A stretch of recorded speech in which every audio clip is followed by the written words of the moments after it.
কবরের প্রথম ঘন্টা, কবরের প্রথম ঘন্টাতেই তুমি বুঝবা আখিরাত কত কঠিন।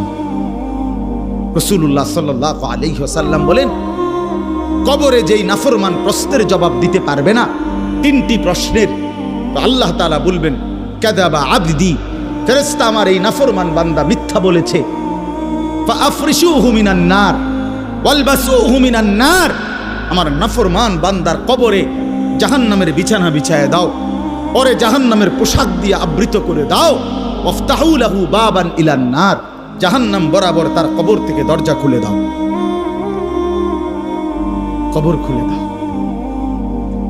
ওফো, আল্লাহর নবী সাল্লাল্লাহু আলাইহি ওয়াসাল্লাম বলেন, তখন কবর তারে, ফেরেশতা যখন তাকে রাইখা যাবে, কবর তারে ডান দিকের মাটি বাম দিকে একটা চাপ দিবে, বাম দিকের মাটি ডান দিকে চাপ দিবে।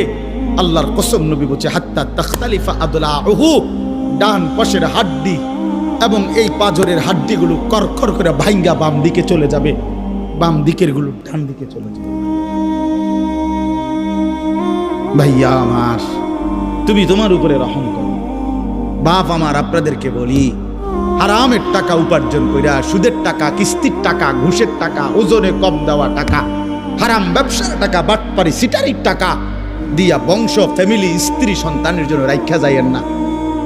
ওরা আমনেরে বরবাদ করবে, আপনি নিজেও বরবাদ হইলেন।